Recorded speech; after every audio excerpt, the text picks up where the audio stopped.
በእግዚአብሔር ንገብር ኃይለ ወኡቱ ያስሮም ለለ ይሳቅዩና በእግዚአብሔር ኃይልን እናደርጋለን እርሱም የሚያስጨንቁንን ሁሉ ያዋርዳቸዋል ያስራቸዋል ይላል ቅዱስ ዳዊት መዝሙር 107 ላይ።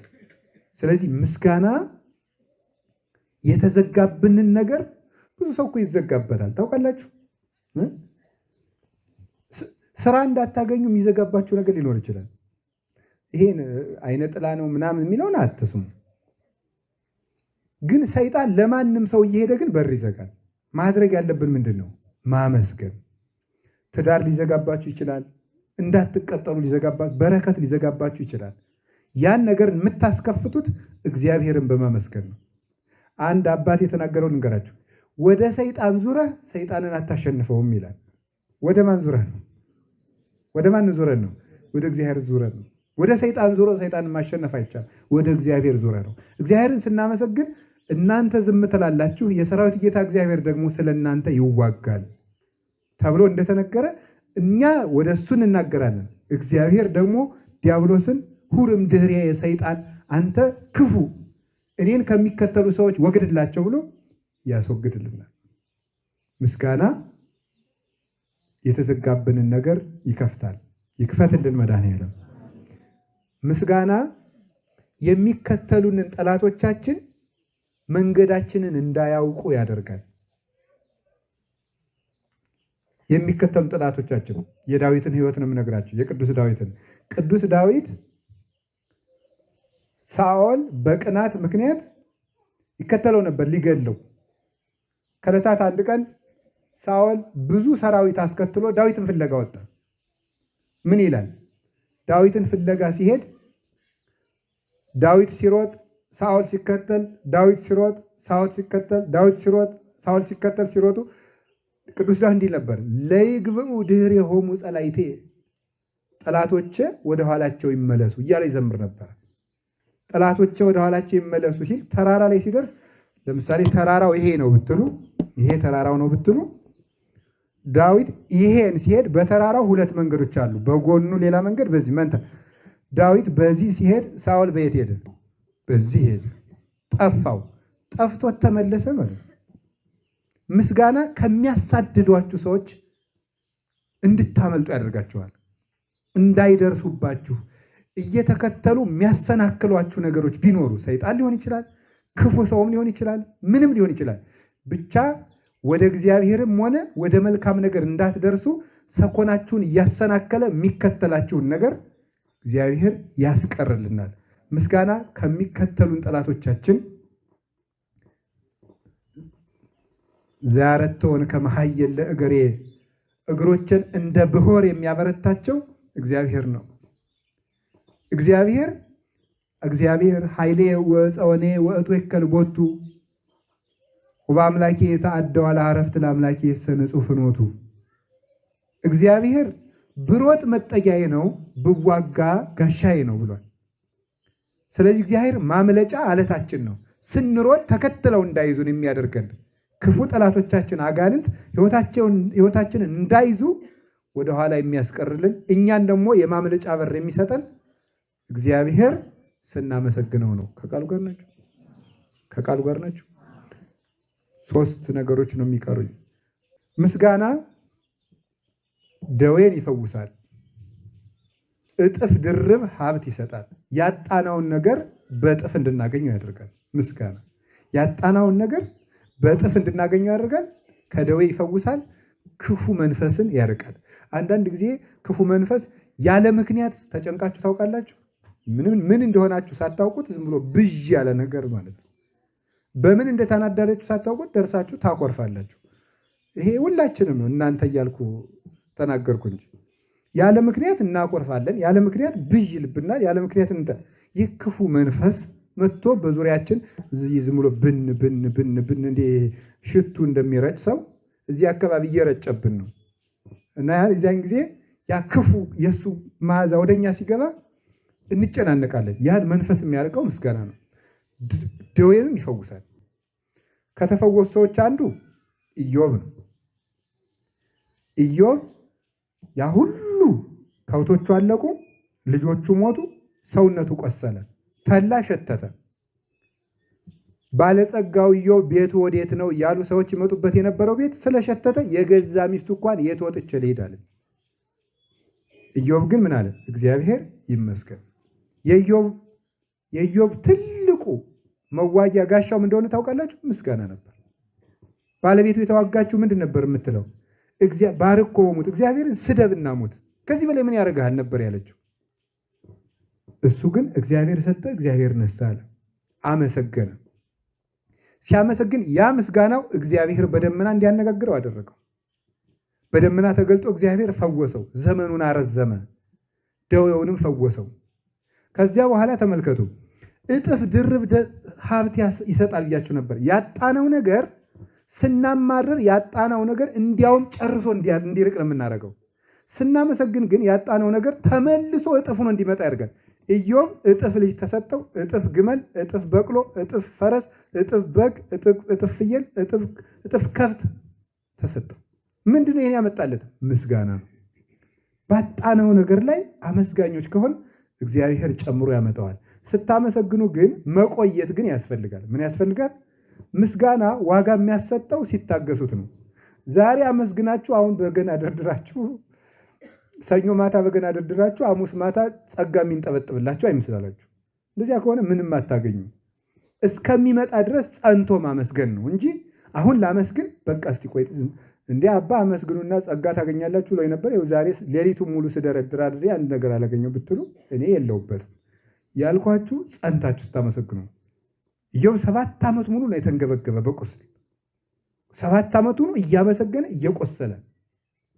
ቁስሉ የማይድን መሆኑ አንድ ችግር ነው። ቆስሎ የሚበለው የሌለው መሆን ሌላ ችግር ነው። በዚያ ላይ ልጆቹ የሞቱበት ሰው መሆን ሌላ ችግር ነው። በዚያ ላይ አስታማሚ ሲጠላው ሌላ ችግር ነው። ይህን ሁሉ ታግሶ አመሰገነ። የምስጋናው ጋር እጥፍ ሰጠው፣ ደዌውንም ፈወሰው።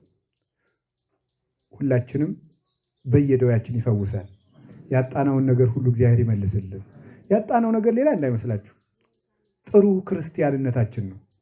ሚጢ ለሐየው አስተፍስህኒ ያለ ለዚህ ነው አባ ጊዮርጊስ በሰዓታቱ እመቤቴ የጠፋውን ውበቴን መልሽልኝ ብሏታል። የጠፋው ውበታችን ማለት እግዚአብሔር የምንመስልበት ነው። እሱ የሚመልስልን ምንድነው? ምስጋና ነው። ክፉ መንፈስ ሲርቅ ቅዱስ ዳዊት ለሳኦል ሄዶ ምንድነው በገናውን ሲደረድርለት ክፉ መንፈስ ምን ይልለት ነበር? ይርቅለት ነበር። ይሄንን አሁን በኮርስም ተመራችሁታል አይደል? በገና ቤቱ ላይ። ስለዚህ ክፉ መንፈስን ያርቃል። ማን? ምስጋና በሉ እንጂ ማን? ምስጋና። የምስጋና ኃይል። ሌላ የመጨረሻ 2 ነው የቀረኝ። ምስጋና ነፃ ያወጣል። እስኪ በሉ ምስጋና በሉ። ምን ያደርጋል? ነፃ ያወጣል። የበገናውን ትርጉም ተምራችሁታል ብዬ ነው። በገበና ቤቱ ላይ አይደል? 10 አውታሬ እንደዚህ፣ ይሄ ቀስቱ እንደዚህ፣ ይሄን ተምራችሁታል። ስለዚህ እኔ እዚህ ላይ ብነጋገር ይሻለኛል ብዬ ነው። በገናውን እንዳትጥሉት የሚያደርግ ትምህርት ማስተማሪ ነው በእኔ ቤት። ገብቷችኋል?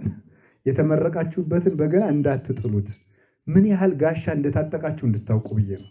እሱን ለመናገር ነው የፈለኩት። አጠቃላይ ክርስትናችን ምስጋና እንደሆነና መፍትሄ የምናመጣው በዚህ ብዙ ሰው ይቸገራል። መፍትሄ እያጣ ነው። መፍትሄው ወደ እግዚአብሔር መዞር ነው። ነፃ ያወጣል።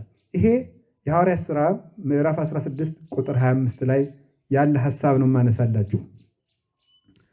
ቅዱስ ጳውሎስና ቅዱስ ሲላስ ናቸው። ጢሮአዳ በምትባል ከተማ ደርሶ ቅዱስ ጳውሎስና ቅዱስ በርናባስ በሚያስተምሩበት ጊዜ ሲሰብክ ቅዱስ ጳውሎስ ሲሰብክ ልድያ የምትባል አንዲት ድሃ ሴት ነበረች። ሐር እየሸጠች የምትተዳደር እየፈተለች፣ ፈታይ ማለት በሀገራችን ቋንቋ ፈታይ በመፍተል የምትተዳደር ናት። ቅዱስ ጳውሎስ ሲሰብክ እሷ አሕዛባዊት ናት። በአጥሩ ሁና እዚያ ማዶ ሁና ልቧ ተከፍቶ የቅዱስ ጳውሎስን ስብከት እንዲያሻግራ ትሰማው ነበረ። ልቧን ከፍቶላል። ከዚያ በኋላ ተመለሰችና የኔም ቤት ለእግዚአብሔር ቤት ለጸሎት ቤት ውሰዱት አለቻቸው። ብዙ ትርጉም አለው። የእሷን ቤት ለጸሎትነት ተረክበው ሊጸልዩ ወደ ጸሎት ሲሄዱ ዝቅ ብሎ ደግሞ አንዲት እየጠነቆለች የምትተዳደር አንዲት ሴት ነበረች። አያችሁ፣ ምን ጊዜም ከመልካም ነገር አጠገብ ምን ነገር አለ? ምን አለ? በእግዚአብሔር ትይዩ ማን አለ? ሰይጣን በሉ እንጂ። ሙሴ አጠገብ ማን አለ? ፈርዖን በሉ። ዳዊት አጠገብ ማን አለ? ጎልያድ በሉ አቤት ጎልያድ አለ። ሐዋርያት አጠገብ ማን አለ? ይሁዳ አለ። ሁልጊዜም አንድ መልካም ነገር ስንጀምር መልካሙን ነገር ብቻ ማየት የለብንም። እዚያ አጠገብም ሌሎች ነገሮች አብረው እንዳሉ ጠብቀን ከተጓዝ ድንገት ሲገጥመን አንሰበርም፣ ተስፋ አንቆርጥም። አሁን ለእኔም እንደዚያው ነው፣ ለእናንተም እንደዚያው። ጳውሎስን የምትሰማው ሰው ነበረች፣ ጳውሎስን የምታሰናክለው ሰውም ነበረች። የሚሰሙንንም አሉ፣ የምንሰማውን ነገር የምንናገረውን ነገር የሚያሰናክሉም አሉ። ያቺ ሴት እየጠነቆለች ለሀብታሞች ገንዘብ ታወጣለች፣ ለባለስልጣናት። ዛሬም እኮ እንደዚያ የሚያደርጉ ሰዎች አሉ፣ የሚያስጠነቁሉ፣ በህፃናት እየለመኑ ብር የሚያካብቱ ሰዎች አሉ። ህፃናትን እየለመኑ እነሱ ብር ይሰበስባሉ። ወሬ ነው አልሰማሁም። ሀብታም ሆነው ህፃናትን ከመንገድ አንስተው መንገድ ላይ እያስለመኑ ብር የሚያጠራቅሙ ሰዎች አሉ ይባላል። ያቺ ሴት ትጠነቁላለች፣ ውሸት የሚሆን እውነት ለነሱ ትናገራለች፣ ሀብት ትሰበስባለች፣ ትርፍ ትካፈላሉ። ኋላ እነ ቅዱስ ጳውሎስ አልፈው ሲሄዱ ላይዋ ላይ ያለው ሰይጣን እነዚህ ሰዎች የልዑል እግዚአብሔር አገልጋዮች ናቸው የሚሏችሁን ስማቸው። ማነው ያለው? ሰይጣን። የሚሏችሁን ስሟቸው አለ። አንድ ጥያቄ ልጠይቃችሁ። እነ ቅዱስ ጳውሎስ የልዑል እግዚአብሔር አገልጋዮች ናቸው አይደሉም? ከዛ ቅዱስ ጳውሎስ ምን አለ? ሰይጣኑን ከዚያ ሴት ወጥቶ እንዲሄድ ገሰጸው ይላል። ለምን? እውነት እኮ ነው የተናገረው። የሰይጣንን ስብከት መስማት አይገባም። ሰማችሁ? የሰይጣን አሁን በዚህ ዘመን እንደዚህ ያለ ነገር ነውር ነው፣ ተዋጋንን ታታስለፍልፉ እንደዚህ ስንል ሰይጣኑ ራሱ እየመሰከረ ይላል። የሰይጣን ስብከት አትስሙ ተብለን ሐዋርያትን ያዘዙን። ሰይጣን መቸለቱ እውነት ቢናገር እንኳን ሰይጣን ከሰበከው ለተንኮል ነው የሚሰብከው። ስለዚህ የሰይጣን ስብከት አናዳምጥም፣ የሰይጣን ምስክርነት አንሰማም። ማነው እንትን ወዘተን እንደዚህ ያለ ነገር አትከተሉ። አስወጥቶ ሰደደው ቅዱስ ጳውሎስ። ጋኔኑ ሲወጣ ምን እንዳደረጉ ታውቃላችሁ? ሲወጣ የዚያች ሴትዮ ገንዘብ ያተርፉ የነበሩት ለካ ትልልቅ ባለስልጣናት ተጀርበዋል። ብዙ ጠንቋዮች፣ ብዙ ውሸታሞች፣ ብዙ አጋንንትን እናወጣለን የሚሉ ሰዎች ጀርባቸው እነማን እንዳሉ እግዚአብሔር ያውቃል። እነዚህ ሰዎች ሀገራችን ሮምን ሊበጠብጡ የመጡ ናቸው ይባላል። ሀገራችን ሮማን ሊበጠብጡ ነው እነዚህ የመጡት፣ ያለመድነውን ነገር ወደ ሀገራችን እያስገቡብን ነው ተባለ። ሰውን ሁሉ በሐሰት አስመሰክረው በብር እንደሚያሳድዷቸው ማን ያውቃል? ይህን ገበያ ምን ያንጫጫዋል ቢባል እበልጣል እበለጣል። ሁሉም ለጥቅሙ ነው የሚንጫጭ።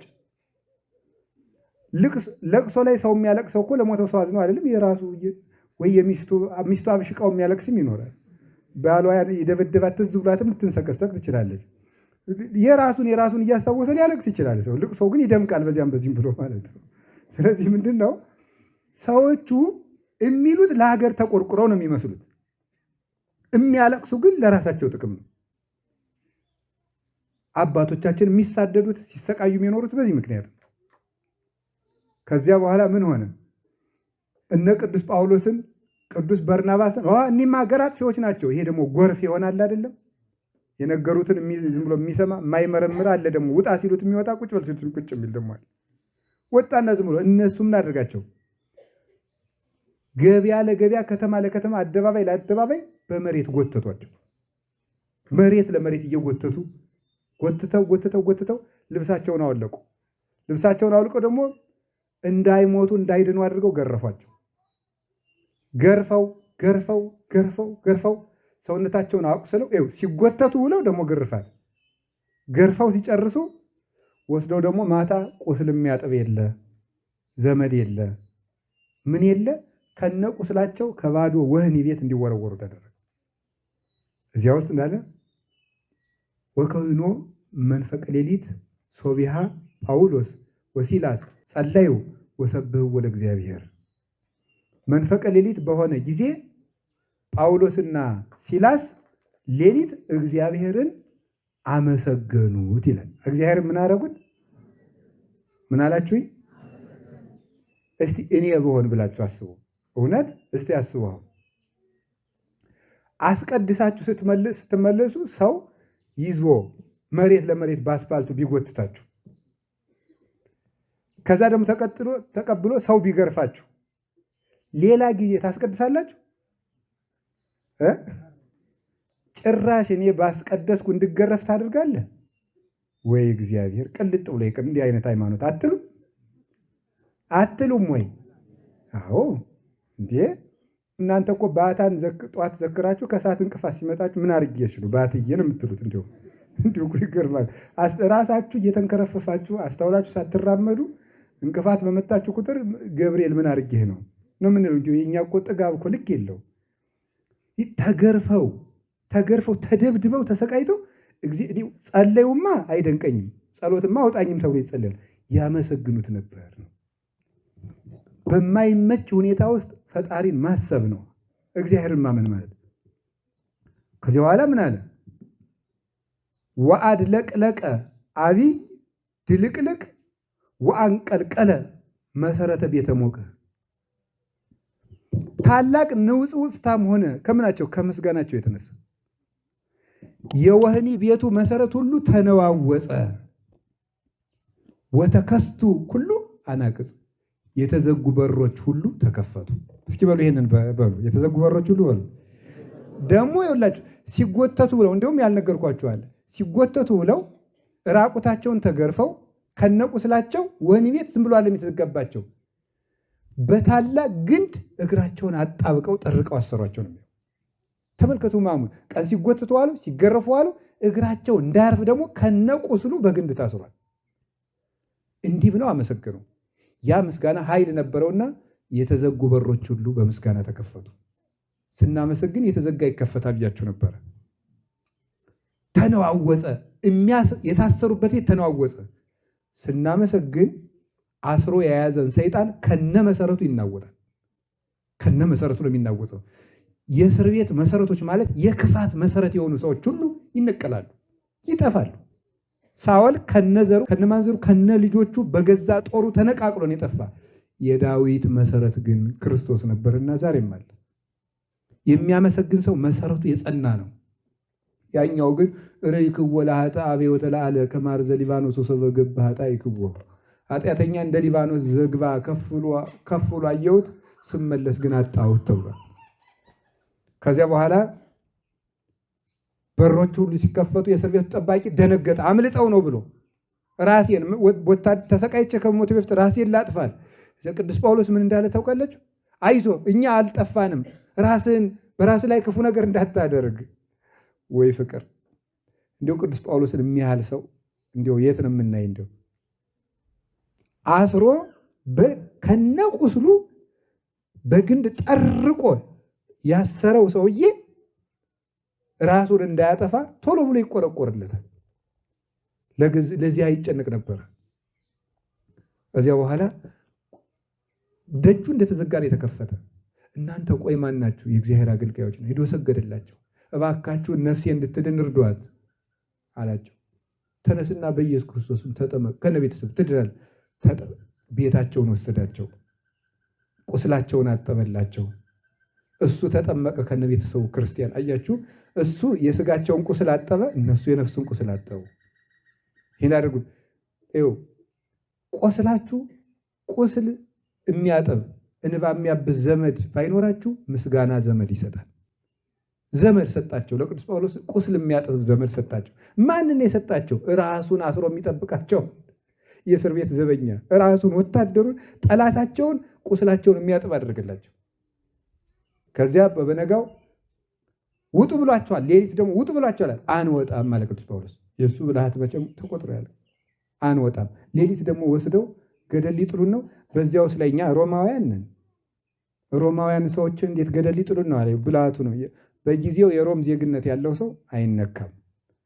ከዚያ በኋላ ዜግነቱ ሲናገር ወዮላችሁ፣ ያሰርናቸው ሰዎች ሮማውያን ናቸው፣ ሮማውያን ናቸው። ሮማዊ ዜግነትን ያሰረ ወይም የሰደበ ራሱ የዚያን ጊዜ ይሰቀላል። እንዲፈቱ ተደረገ። ተፈተው በነፃነት አስተማሩ። ለዚያች ነፍስም ነፃነትን ሰጡ። ዘመድ በሌለበት ዘመድ፣ ጠያቂ በሌለበት ዘመድ፣ በር ከፋች በሌለበት በር የከፈተ ኃይል ምስጋና ነው። ምስጋና ቁስላችሁን ያደርቅላችሁ።